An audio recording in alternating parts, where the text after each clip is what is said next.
कथा आती है बड़ी सुंदर, सुनेंगे? सुनाऊं कि नहीं? एक बच्ची थी रमा, शिव भक्त थी, बूढ़ी दादी थी। बूढ़ी दादी के साथ वो रमा शिव जी के मंदिर जाया करती थी और शिव जी पे जलाभिषेक किया करती थी, दर्शन किया करती थी, शिव जी का अभिषेक करती थी, दर्शन करती थी, कीर्तन करती थी। जहां शिव की कथा होती थी वहां बैठ जाती थी। गांव के लोग कहते थे इसे रमा कहें कि उमा कहें। जैसे उमा महादेव से प्रेम करती है, भक्ति करती है, वैसे ये भी करती है। बहुत सुंदर है। धीरे धीरे वो कन्या बड़ी हुई और एक दिन उस कन्या का विवाह हो गया। उस कन्या का विवाह हो गया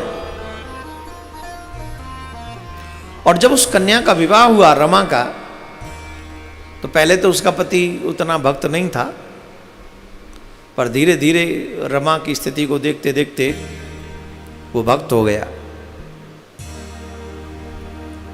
वो भक्त हो गया, उसके एक बेटा हो गया।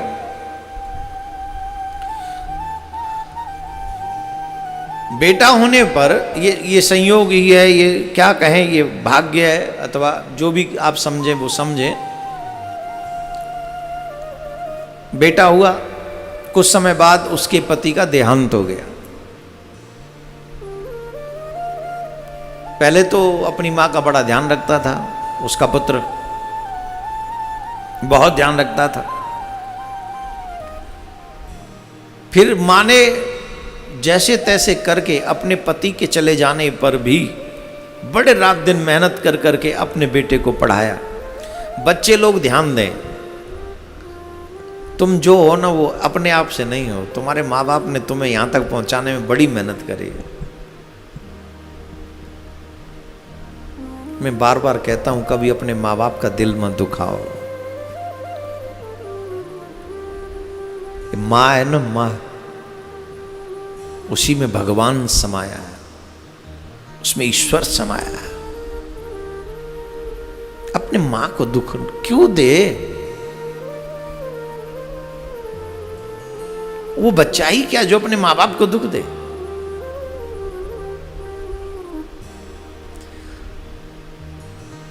रात दिन मेहनत कर करके, रात दिन मेहनत कर करके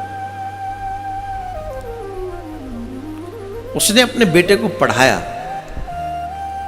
पढ़ा लिखा कर उसे अच्छी जॉब दिलवाई और जब उसको अच्छी जॉब मिल गई तो उसका विवाह भी हो गया। विवाह हो गया और विवाह में पढ़ी लिखी, जब बेटा पढ़ा लिखा है तो पढ़ी लिखी बहू भी आ गई और पढ़ी लिखी बहू आ गई तो बस पढ़ी लिखी बहू को क्या चाहिए, हैं? पढ़ी लिखी थी। अब क्या करे, जब पति चला जाए जॉब पे तो पीछे से सास से लड़े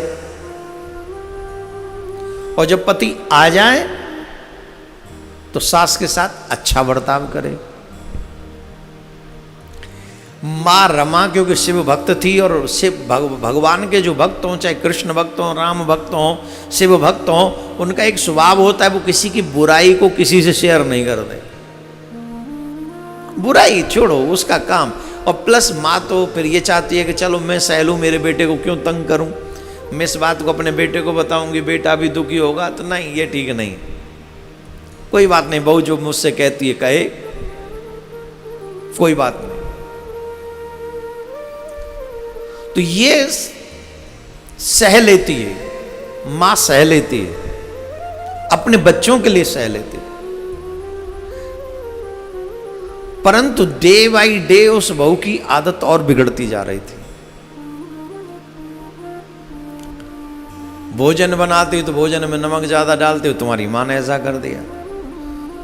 कभी कुछ कर देती, बोल तुम्हारी मां ने ऐसा कर दिया, तुम्हारी मां ने ऐसा कर दिया, तुम्हारी मां ऐसी, तुम्हारी मां ऐसी।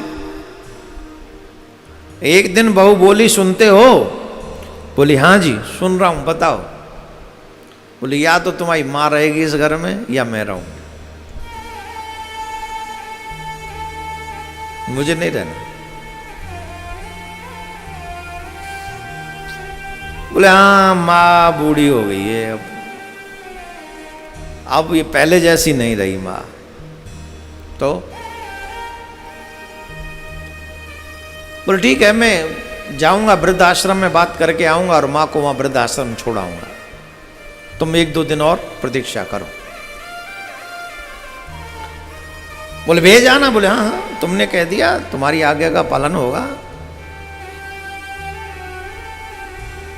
मां को वृद्धाश्रम छोड़ाए, कोई बात नहीं। बोले ठीक है, ये अच्छी बात है।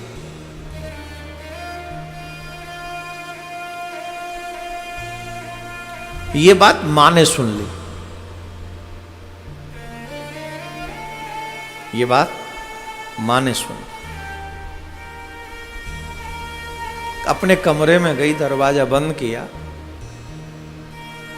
और अपने पति के चित्र के सामने, वहीं शिव जी का भी दर्शन कर रही थी, पति के सामने पहुंची और पति के सामने पहुंचकर कहने लगी, सुनते हो, हमारा बेटा बड़ा हो गया है,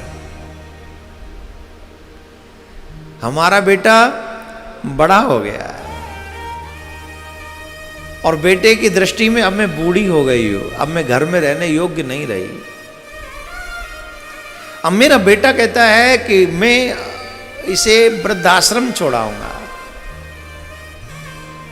आप होते तो मैं आपके साथ कहीं भी चली जाती, अकेली कहां जाऊं। एक दर्द भरी बात कह दी उसने। जब बहुत दुखी होती है ना मां, तब कहती है। उसने कहा कि तुम अकेले क्यों चले गए, मुझे भी ले चलते, तो आज ये दिन न देखना पड़ता। रो पड़ी, रो पड़ी हो।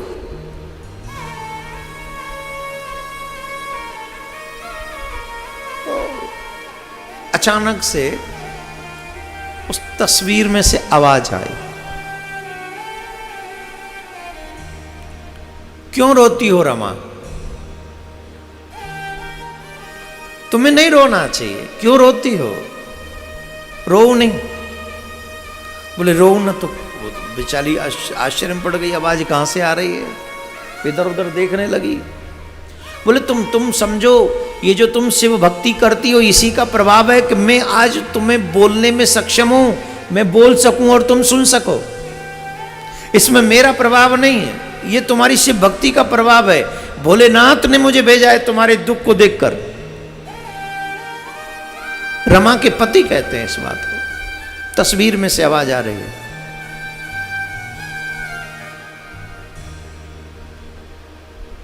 तुम्हारी भक्ति को देखकर भोलेनाथ ने मुझे भेजा है यहां। ये तुम्हारे रोने के लिए नहीं है समय, तुम्हें रोना नहीं चाहिए। बाबा भोलेनाथ तुम्हारी भक्ति से बड़े प्रसन्न है, शिव प्रसन्न है तुम्हारी भक्ति से। बोले मैं कैसे मानूं कि शिव प्रसन्न है। बोले मेरे शिव ने, तुम्हारे शिव ने तुम्हारे लिए एक संदेश भेजा। बोले क्या? उस अलमारी का जब पट तुम खोलोगी, उस अलमारी का पट जब तुम खोलोगी, उस अलमारी में तुम जो मांगोगी तुम्हें वही मिलेगा, लेकिन एक ही बार मांगना। एक बार में तुम जो मांगोगी तुमको वही मिलेगा। और मैं तो तुमसे यही कहूंगा कि तुम बहुत सारा पैसा मांगो, बहुत सारा पैसा। तुम ये बेटा तुम्हें वृद्धाश्रम भेजना चाहता है ना, मैं तुम्हारा पति हूं, मेरी बात मानोगी? वृद्धाश्रम मत जाना। तो बोले हमारा गांव में एक घर है ना, वो पुरानी सी झोंपड़ी जहां हम और तुम रहते थे, इस पैसे को लेके तुम उस झोंपड़ी में चली जाओ। अपने चाहे घर बनाना नहीं बनाना हो तो वहीं अपने आराम से जैसे रहो, इसमें जितना पैसा तुम्हें चाहिए उससे ज्यादा मिलेगा, खोल के देखो। लेकिन एक ही बार जो मांगोगी वही मिलेगा, दोबारा फिर कुछ नहीं मिलेगा। बोल ठीक। उसने खिड़की खोली और कहा बाबा इसमें धन हो मुझे वृद्धाश्रम नहीं जाना, मैं तो वहाँ झोंपड़ी में चली जाऊंगी, वहीं तेरा मंदिर बनाऊंगी, तेरे मंदिर के सामने बैठकर हमेशा कीर्तन करूंगी। और मैंने तो सुना है जो तेरे सामने अपने प्राणों का त्याग करता है, तेरे दर्शन करते करते, तेरा नाम लेते लेते जो प्राण त्यागता है उसकी मुक्ति हो जाती है। और मैंने तो ये भी सुना है महादेव, जिसका कोई नहीं होता उसका तू होता है। मेरा पति तूने ले लिया, मेरा बेटा ऐसा करता है, अब मुझे सिर्फ तेरे सिवा किसी के साथ नहीं रहना। खिड़की खोली, वो अलमारी खोली, उस अलमारी में बेशुमार पैसा था, कम से कम बैग भर जाए उससे ज़्यादा। बेशुमार मतलब बैग उतना नहीं, बैंक के बराबर नहीं था, पर बैग में भर जाए इतना खूब पैसा। फिर मेरे पति शिव जी की बात मानकर आए, बड़ी खुश हुई मनी मन। रात्रि के 9-10 बज रहे थे, लाइट बंद करी कि रात्रि में नहीं, कल सुबह सुबह निकल जाऊंगी।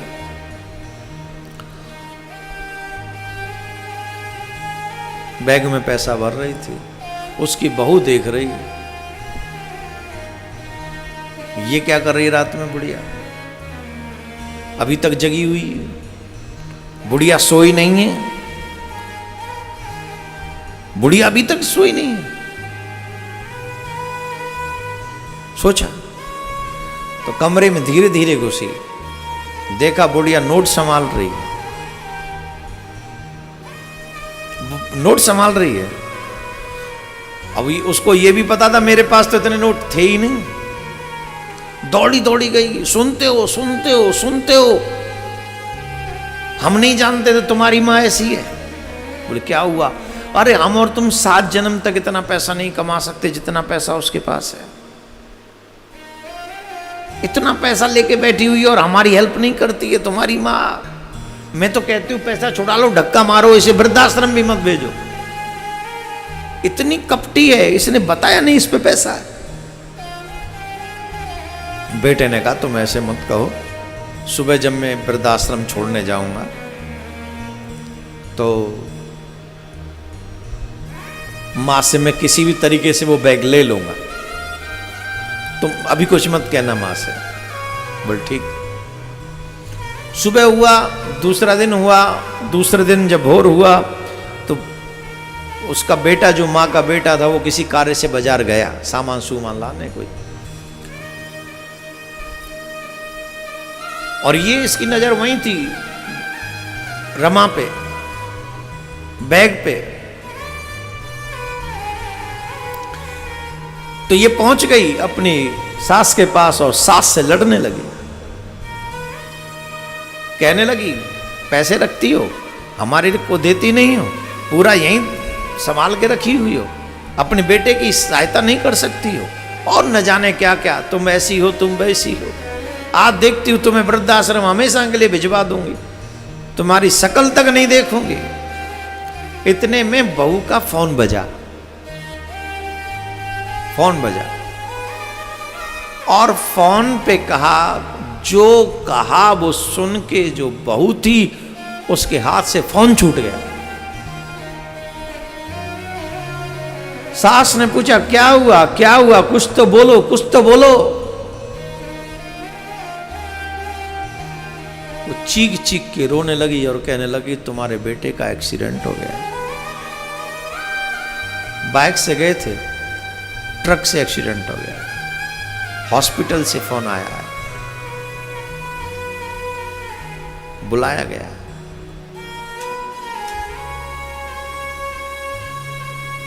मां पर क्या बीती होगी तो मां ही जाने, हम तो बयां भी नहीं कर सकते। वो रोने लगी बड़ी जोर जोर से, बहू जाने के लिए दौड़ रही थी। इतने में मां वो बैग लेके पैसे वाला उस अलमारी के पास पहुंची और कहने लगी महादेव, ये जो तुमने पैसा मुझे दिया है ना, इसे वापस ले लो, मुझे ये पैसा नहीं चाहिए। अगर मेरी भक्ति से आप थोड़े भी प्रसन्न हैं तो कृपा कर दो मेरा बेटा ठीक हो जाए। ये मां किसके लिए प्रार्थना कर रही है? जो बेटा वृद्धाश्रम भेजने की तैयारी कर रहा था, जो बेटा वृद्धाश्रम भेजने की बात कर रहा था अपनी मां को, वो मां अपने बेटे के लिए कह रही है कि ये सारा पैसा जो तुमने भेजा है ना, ये रख लो अपने पास, और मेरे बेटे को कुछ नहीं होना चाहिए, मेरा बेटा सुरक्षित कर दो, आपसे हाथ जोड़ के प्रार्थना करती हूं। अलमारी में पैसा रखा और पैसा अदृश्य हो गया। दौड़ी दौड़ी गई बहू के साथ मां अपने बेटे के पास हॉस्पिटल में, और जब हॉस्पिटल में पहुंची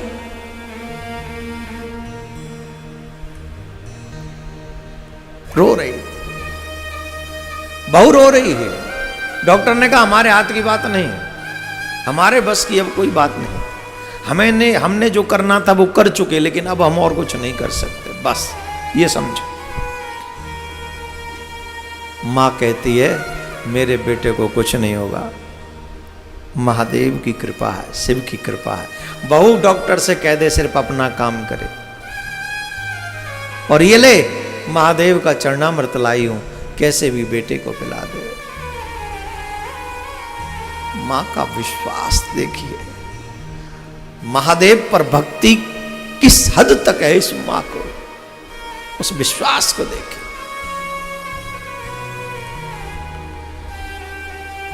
जाके महादेव उनका वो चरणामृत उस बेटे को पिलाया, एकदम से ऐसा बिजली सी कौंध गई उसके शरीर में, मानो यमलोक से मां की ममता और शिव की कृपा उसे वापस खींच लाई, वापस खींच लाई,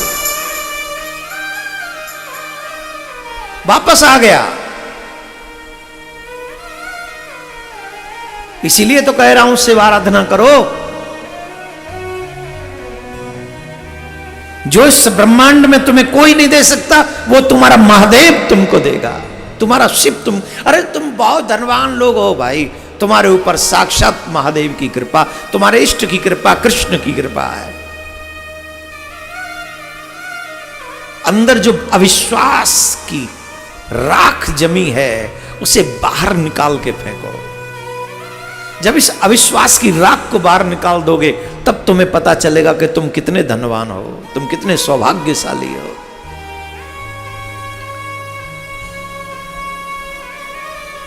कुछ दिन में बेटा ठीक हुआ। मां महादेव के सामने नित्य इसी मंत्र का जाप करती है। आप सब इसी मंत्र का जाप कीजिए, अपने घरों में इस मंत्र का जाप कीजिए।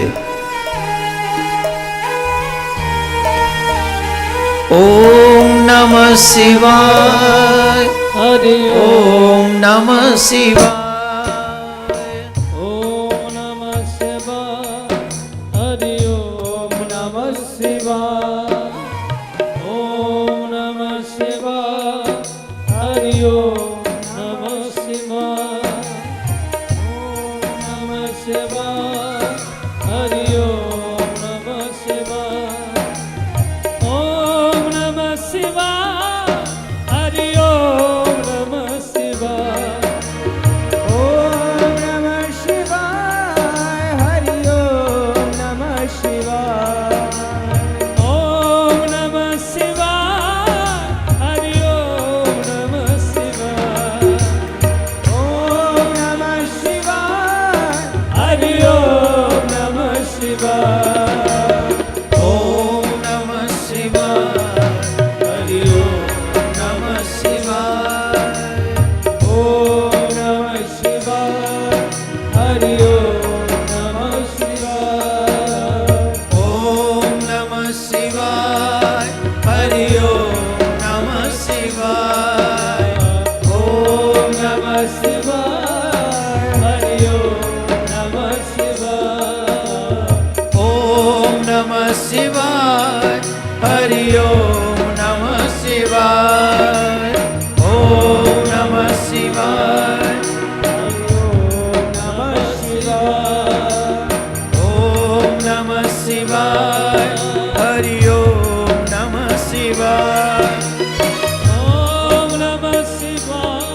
नमः शिवाय, हरि ओम नमः शिवाय।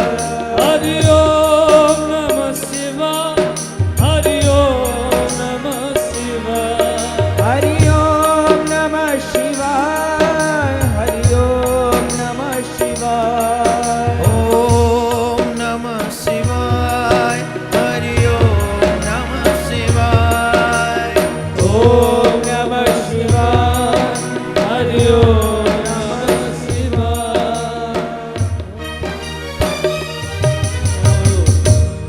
जब तक बेटा ठीक नहीं हो गया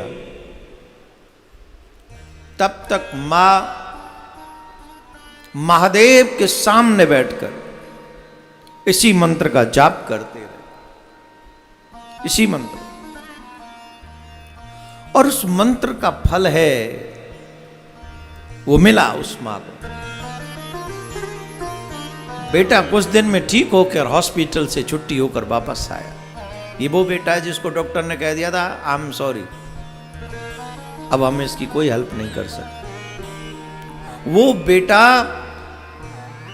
मां की सच्ची प्रार्थना के बाद ठीक होकर घर लौटा। जब बेटा घर लौटा, मां ने देखा, मां बड़ी प्रसन्न हुई, बड़ी प्रसन्न हुई। एक दो दिन और रही और मां ने बैग उठाया और अपने बेटे से कहने लगी, बेटा तू मुझे वृद्ध आश्रम छोड़ने जा रहा था, मैंने निश्चय किया है,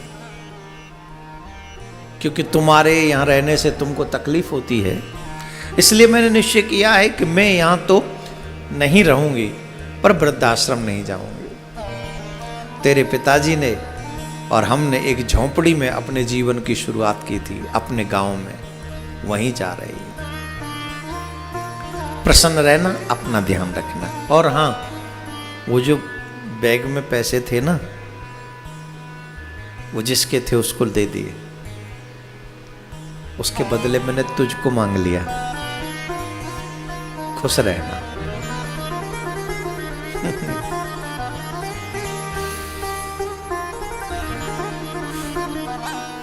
भारतीय बेटा था, गिर पड़ा पैरों में गिर के कहने लगा, मां तू मुझे अपने हाथ से मार जा पर अब मत जा, अब मत जा। मुझे पता है ये जीवन मेरा नहीं, ये जीवन तेरा है। तेरी प्रार्थना से मुझे ये जीवन मिला है। मैं अधम हूं, मैं सपूत नहीं, मैं कपूत हूं, पर मां तू तो मां है ना, अपने बेटे को क्षमा कर सकती है ना, कर दे मां, अपने बेटे को क्षमा कर दे। अब आगे ऐसा कभी अपराध नहीं करूंगा। मां कितनी देर नाराज रहती है। प्रसन्न हुई और शिव की कृपा से पुनः वो परिवार प्रसन्न रहने लगा, आनंद में रहने लगा। बेटा बहू जो गलत रास्ते पर जा रहे थे, कुमार्ग पर जा रहे थे, वो मां की भक्ति ने, सच्ची शिव भक्ति ने उन बच्चों को भी सुमार्ग पर ले आई। ऐसी है ये शिव की आराधना, ऐसी है ये शिव की कृपा। राधे राधे बोलना पड़ेगा, ऐसे नहीं, थोड़ा जोर से।